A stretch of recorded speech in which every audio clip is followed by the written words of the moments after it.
So IQ could be seen a little bit, Dokkaebi could be played perhaps to counter those cameras as well if you get an early kill advantage. A couple different options to work around. Nomad, of course, as Bolo's showing, is open, which some teams do like to bring on Chalet.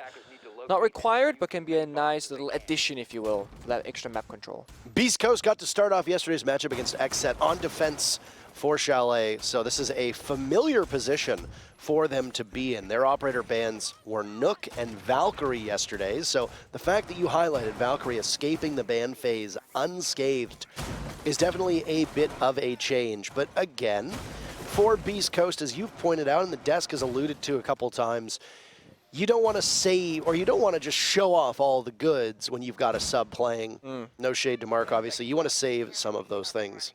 You do, and the thing is, Beast Coast started Master Bedroom yesterday, and they're going back here now again, but the one big difference is Beast Coast had Mirror open last time they were here against XSET. Today they don't. Sure, the Valkyrie's on the table, he gives them information. It's Mark, the most experienced player on this roster, who's gonna, well, second most, I guess second most, Slice is the most experienced, who's going to bring the information game. Without those mirror windows, you're going to be a little bit more limited to holding library, as well as the bomb site itself. And it's why Surf is playing very passive this time. As I say that, making his way up again to re-aggress into his library. But library itself, very open, a lot of soft destruction there. You can't really challenge without just like swinging the windows. Trying to remember the amount of rounds that we saw Mira in play. Slash was one of the last players alive in so many rounds and got some largely impactless kills, but was still able to add up to the tally. Right now, Beast Coast are just, what's the phrase? They're just running into bullets at this particular moment, as both Surf and Slash are no more. 45 seconds into the round and already 2 casualties for Beast Coast. Yep, it's a rough start. I mean, TSM can now slow it down, hold angles, and just see what Beast Coast will try and do, because when you're playing in a 3 versus 5, you have to think it's the attacker. They have to aggress into us and try and get back the man advantage. So if TSM plays a very nice and slow and tight game here, they can likely get at least one more kill for the taking before the execute comes into Master Bedroom. Zeno and Merc will now engage. 2 guns with both very high rates of fire, or rather somebody else. I don't think that was Merc that was engaging Zeno, but Zeno off-site under fire somewhere else. Merc, the only person from TSM to take any damage just yet. The advantage that TSM got early in the round will significantly help them through the mid-round, which is where we happen to be at the moment. A Flores drone from Bolo had gone in, maybe on a scouting mission into office, or maybe to try and take out some valuable pieces of utility. Could be those castle barricades that are keeping certain parts of this bomb site very safe for the defenders. They've got a bead right now on Zeno, and a nade will go off, but misses its opportunity. Zeno's still in this position. Can he make himself work? No, I mean, he gets a kill, but he's traded out immediately by Merc. An advantage still in favor of TSM as they're up in a 4v2. It's a very good trade for TSM, though. They do lose their Heart Breacher of Gashi, but the wall is semi-open. But, I mean, there's only 1 member left now as Mark is inside of Master Bedroom against 3 members of TSM. Nice shot. Out goes the Nitro cell, but it gets shot away. He tries to pull, but can't accomplish it.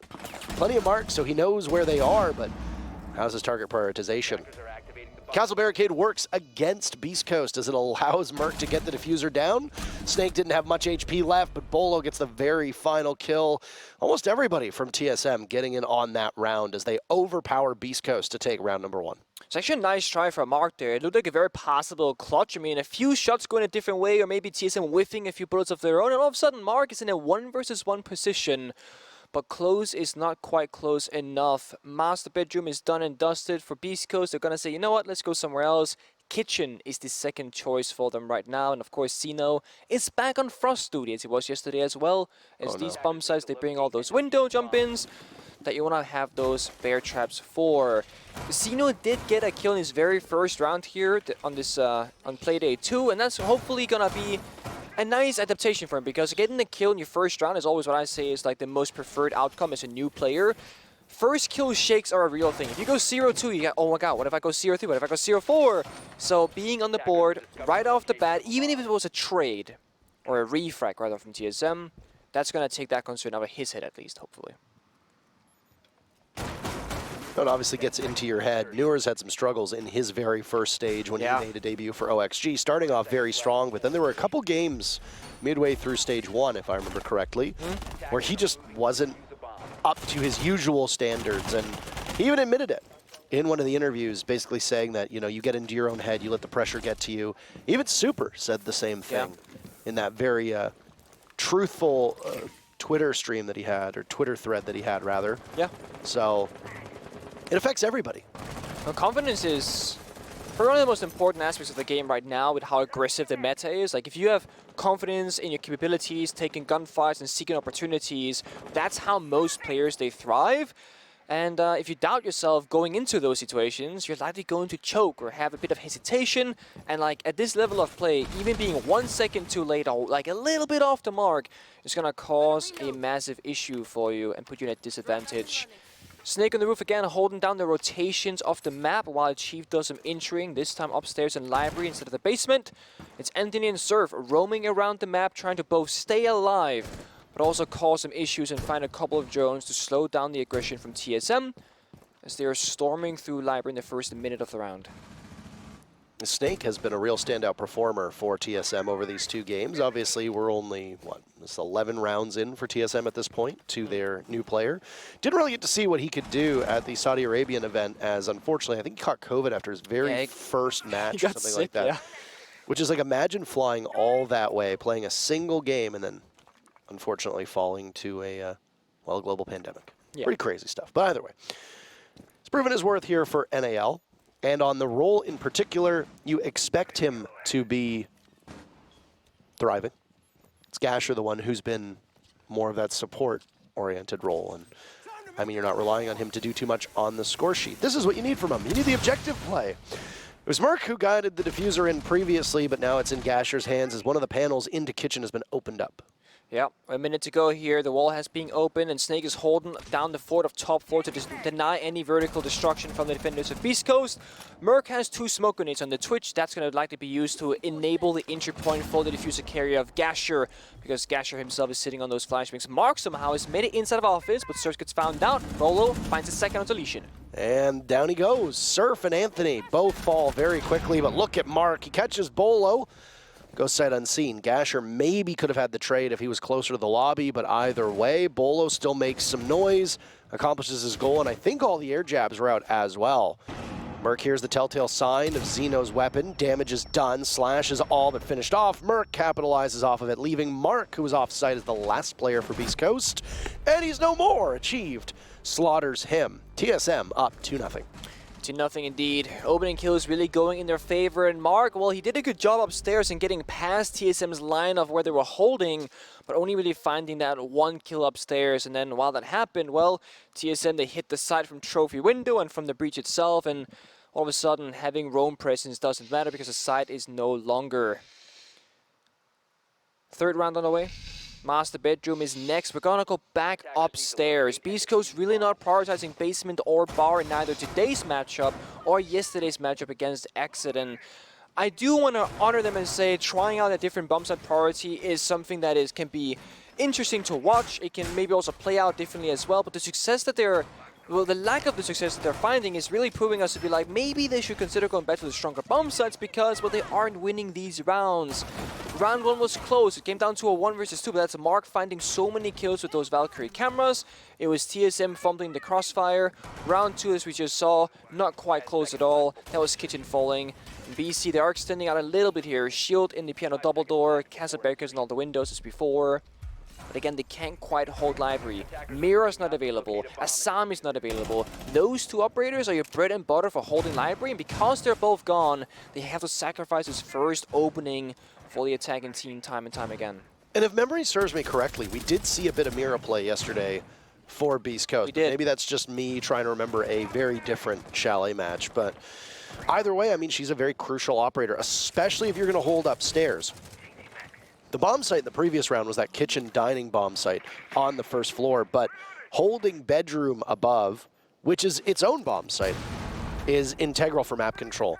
One of the questions that, or the question that was asked was about, oh, well, who's going to get more vertical kills, achieved or slash?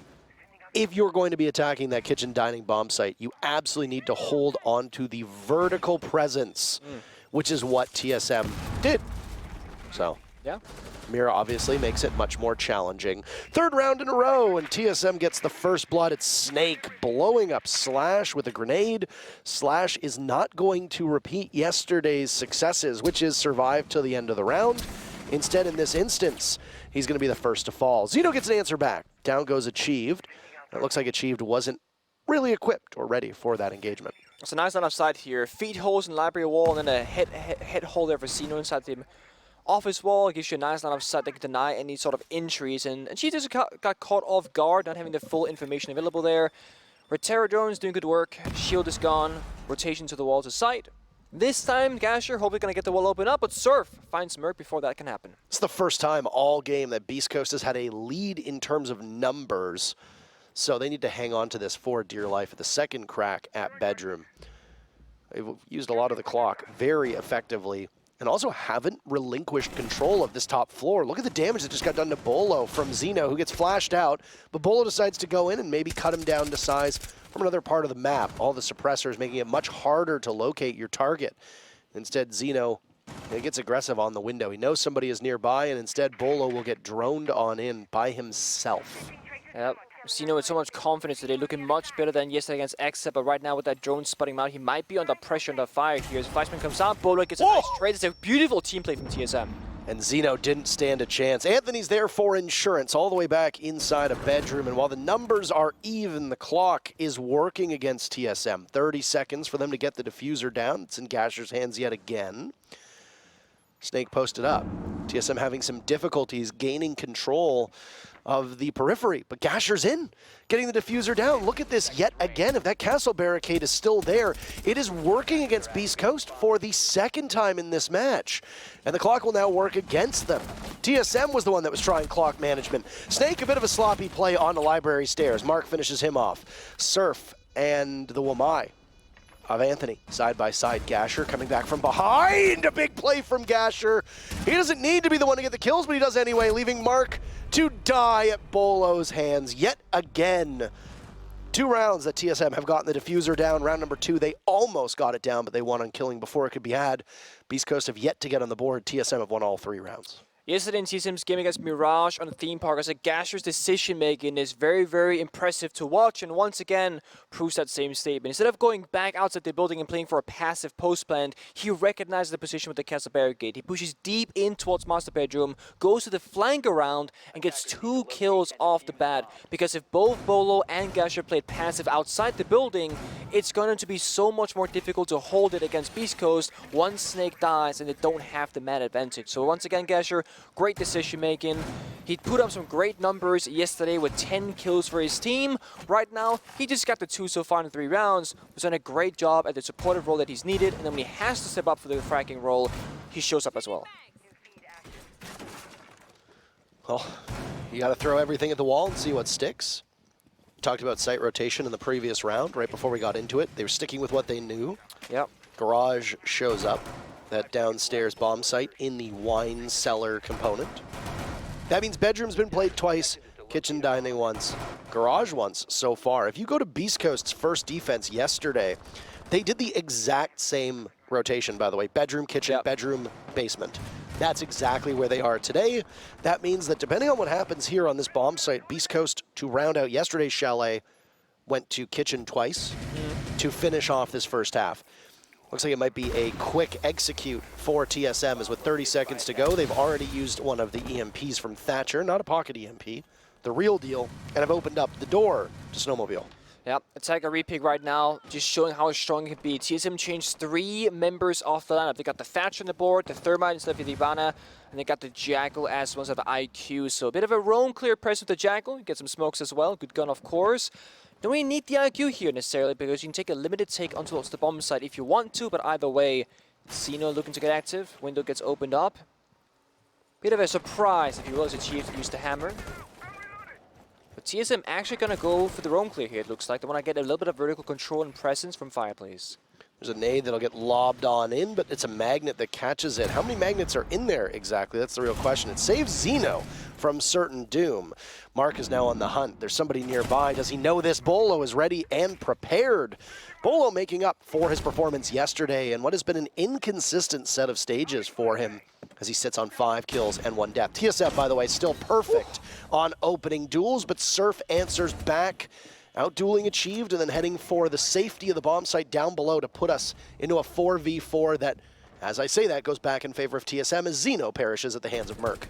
Yeah, Sledge is probably one of the best operators that could have been killed off there from Beast Coast. Nades are gone and the verticality, of course. Thatcher has breaching charges. Jackal might have a shotgun secondary, but most of that vertical destruction is going to be now relying on limited destruction capabilities versus a Chief's Hammer. So Beast Coast can play somewhat safe on the bomb site, but a man down, they got to lash out and find something else. They're going to fish for some kills on this open breach. Well, there was Surf posted up, looking for where Merc is going to emerge from. All the while, TSM doing their due diligence on the other side of the maps, consistently opening up those lines of sight that allow them to put more emphasis on these players from Beast Coast. Surf falling off that position, now deciding to challenge onto the stairs.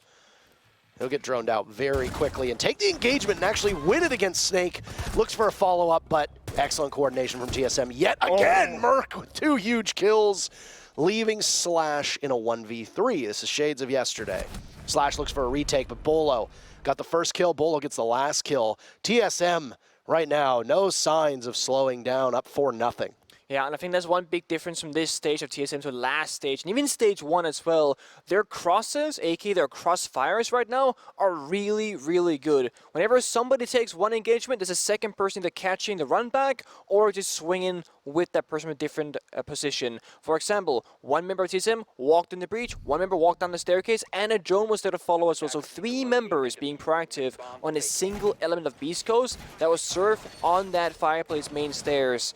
And that just means that even if it goes wrong, even if Surf gets a kill, you can trade it back and make it a 1-for-1 in the worst case scenario. Taking all the time you need.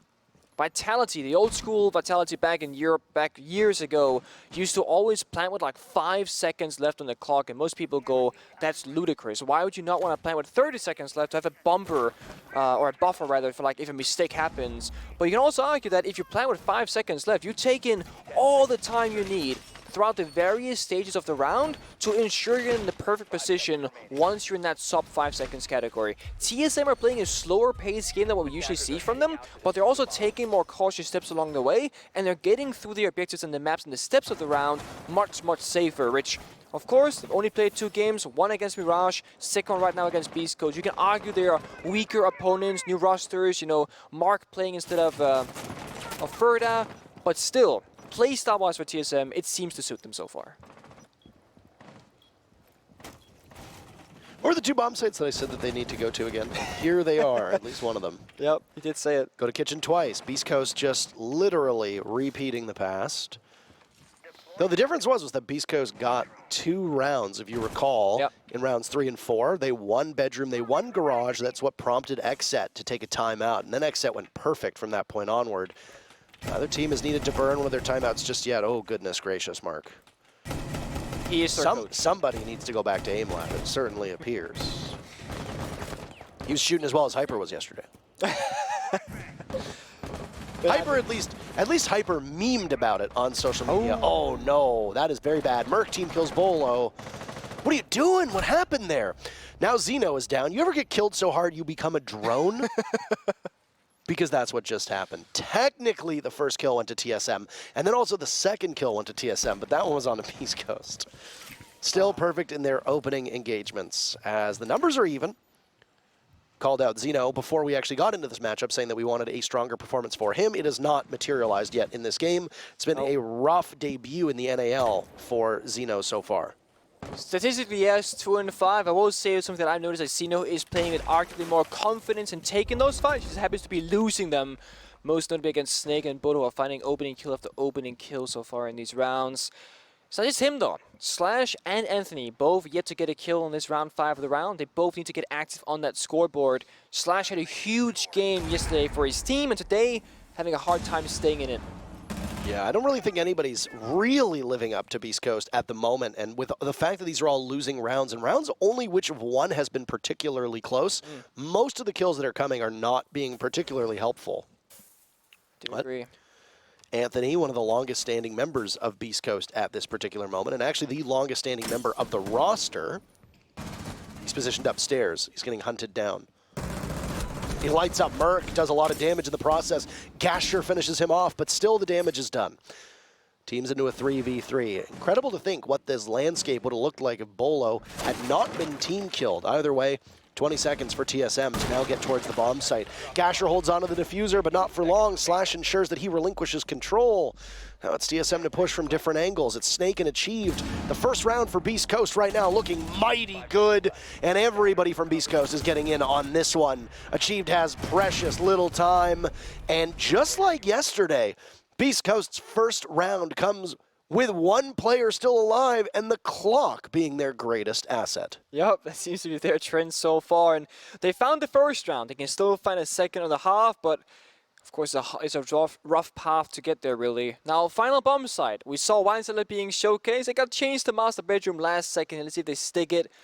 Beast Coast, they really, really need the 4-2 split to have a chance to really get comfortable when the sideswap comes around, because Attack and Chalet might be preferred by most teams. It might be arguably a statistical better side to be on, but it always comes down to execution and comfortability, and trying to clear TSM off their feet when they're the ones roaming out of the map is no easy feat. So Beast Coast, make it forward 2, get in the seat and get comfortable.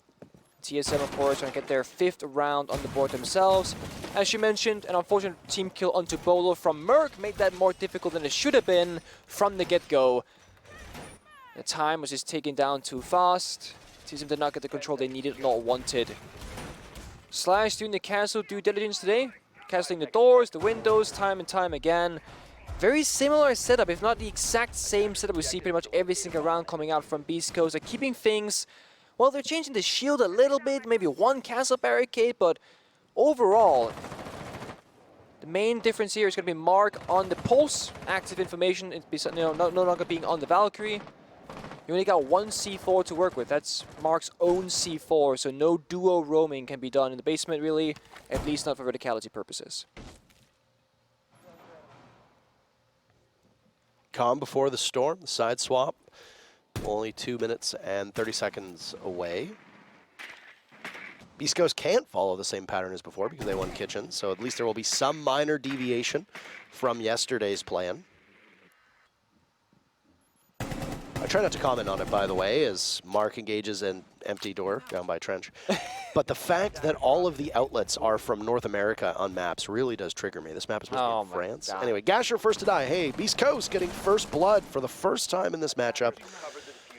On top of a round victory in the previous round, could the tides be turning for Beast Coast? Gasher off the board means that the diffuser must go into somebody else's hand. It also means that a highly valuable Heart Breacher is no longer available.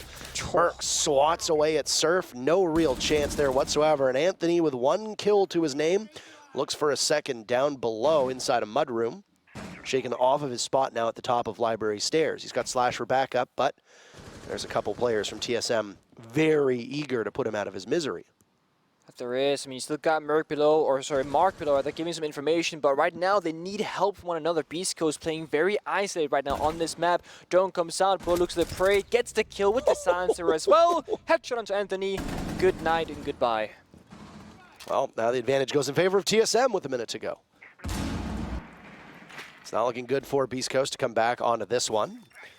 Up in the bedroom bomb site. 3rd opportunity now for Beast Coast to put this into the winning column, but they have not been able to do so. TSM, in fact, got the first pick and then also got the diffuser down both times they previously went to this bomb site.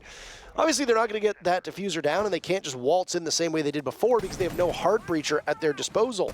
They could still very easily get the diffuser down. Snake and Mark will now engage, and Mark loses that one. Achieved falls to Slash, but he's picked off immediately by a trade from Bolo, leaving Zeno in a 1v3.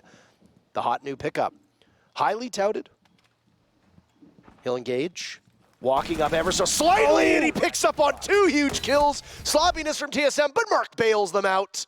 And the first half goes 5-1 in favor of TSM. And see, that right there is the play that Zeno needs to make for his own confidence in the server. Pushing forward when he hears the sound cue off the Reterra drone is the right decision to make. Gets both kills, but the timing doesn't favor him. That small gap in time where he doesn't see the third member of Merc, well, he goes for the reload to play it safe. He comes up the blue staircase because Merc could have been anywhere on the map.